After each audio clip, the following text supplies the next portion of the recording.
Hey everyone, welcome back to my channel, and today I'm super excited to introduce my brand new series, Build Your Own Theme Park.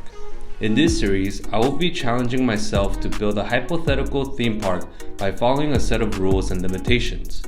So here are the rules.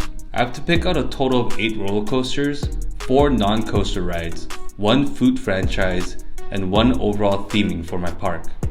For my roller coaster lineup, I made 8 categories of coasters that needs to be included. Starting with a headline coaster, a B&M hyper coaster, a wooden coaster, a launch coaster, a multi-looper coaster, a unique track coaster, a family coaster, and a wildcard coaster. The 4 non-coaster rides will be chosen from the numerous flat rides, water rides, and dark rides that currently operate in theme parks. 1 food franchise, like the name entails, is any food brands that I want to include in my park. Lastly, each park will be given a theme that will add character and charm to the park.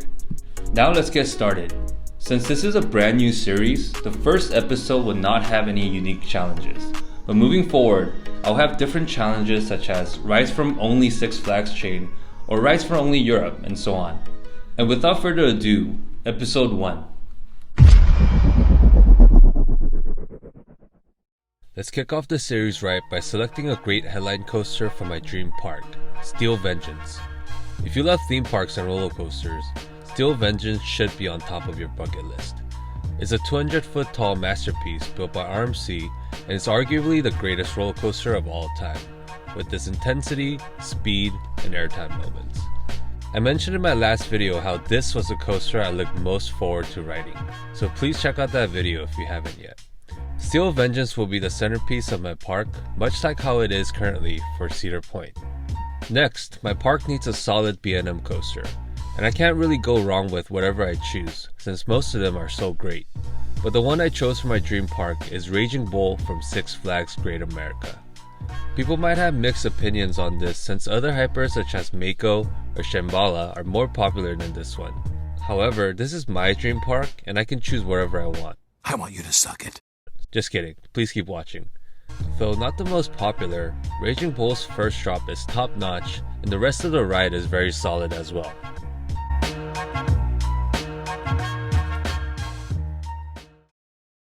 For my wooden coaster, I decided to go with El Toro at Six Flags Great Adventure.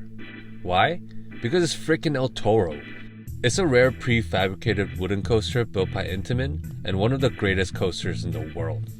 El Toro is known for its 2 huge camelback hills and its infamous Rolling Thunder hills.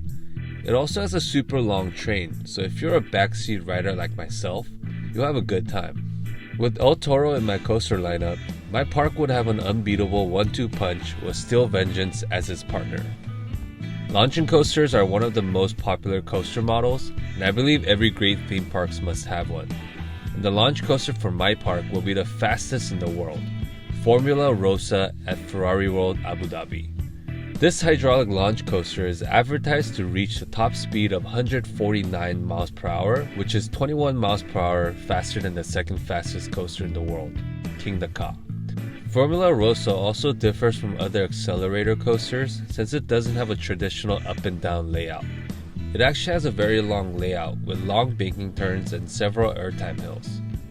Formula Rossa is the fastest in the world and a sure fan favorite at my dream park. So far, my park has 4 solid coasters, but there's one thing my lineup is missing, a coaster that goes upside down. To mitigate this, my multi-looping coaster will be the Smiler-Alton Towers. Now my park has both the fastest coaster and the most inverting coaster. The Smiler is a high-intensity roller coaster with 14 inversions and 2 lift hills. Personally, I love how the coaster looks when multiple trains are running at the same time. The Smiler is sure to give its riders an unpleasant feeling in their stomach, either from the non-stop inversions or from its creepy theming.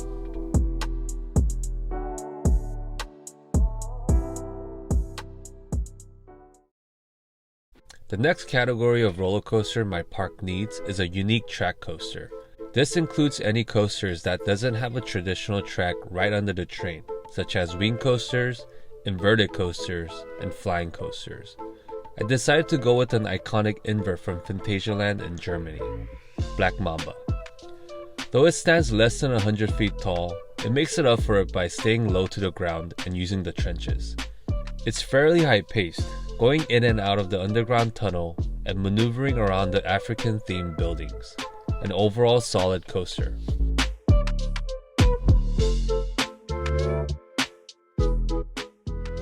Although most theme park goers chase after the thrill of roller coasters, we need to consider all the families that come also. Therefore, a family coaster for my park will be Cobra's Curse from Busch Gardens, Tampa. Right off the bat, this coaster is super unique with this elevator lift hill, a large Cobra statue, and a backward and spinning section. It's not super intense for younger crowds, but it's also not boring for the thrill seekers. Cobra's Curse is truly a coaster for all ages.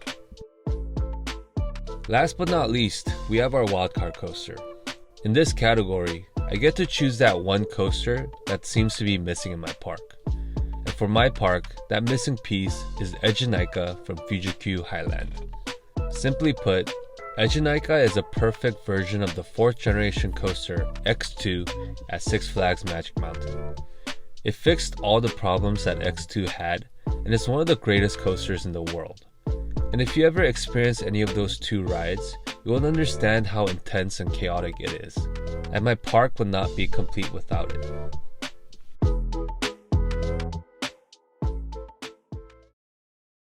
Now that we established our 8 roller coasters, let's switch gears and pick out the 4 non-coaster rides. The park would not be complete without some flat rides, dark rides, and water rides. So to start off my non-coaster ride lineup, we have the tallest freefall drop tower in the world, Orlando Freefall. Though the exact height of the drop isn't confirmed, people speculate that it's either taller or the same height as the current tallest drop, Zumanjaro at Six Flags Great Adventure. However, Orlando Freefall gets a slight edge on Zumanjaro because of its tilting seats and the way it can rotate around the tower.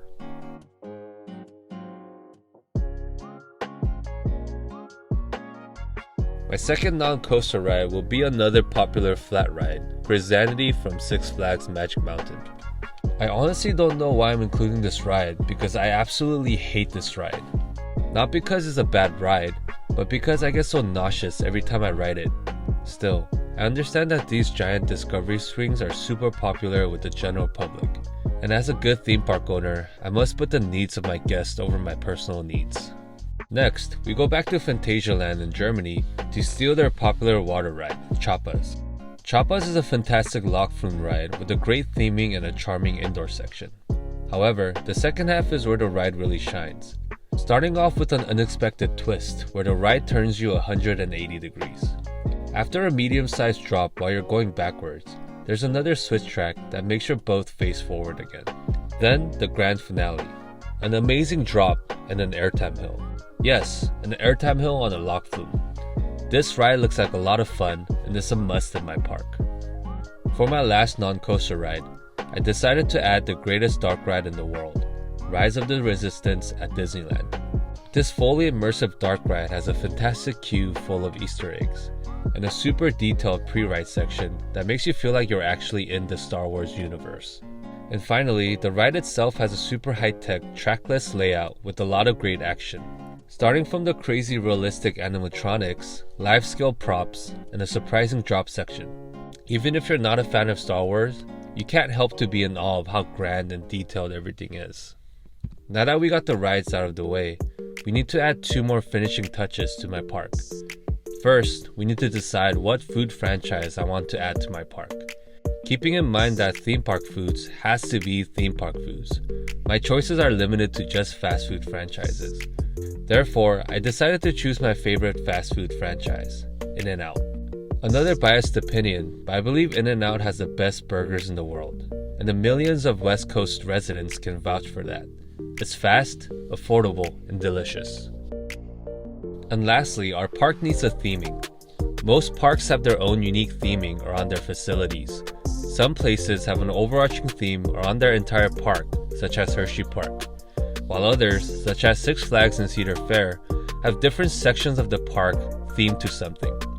For the purpose of this series, all my parks will follow the 4-more method, where the entire park is themed to one thing. and that theme will be an old western theme. Much like Ghost Town at Knott's Berry Farm, my park would have old wooden buildings with employees dressed up as cowboys and blacksmiths. It might be a little tacky, but I believe a great theme park needs to have a little bit of tackiness. And lastly, of course all the rides will be rethemed to fit the old western feel. While some coasters such as El Toro, Steel Vengeance, and Raging Bull can keep their current theming, other coasters like Formula Rossa, Black Mamba, and Eejinaika will be reimagined. To recap, here's a final list of all my rides and theming. Comment below if this hypothetical park is somewhere you would like to visit. And also, if you would change anything about this park, what would it be? It was really fun making this, and as I mentioned before, I hope to add little challenges to the upcoming episodes, so please stay tuned. As always, thank you so much for watching, and I'll catch you all next time.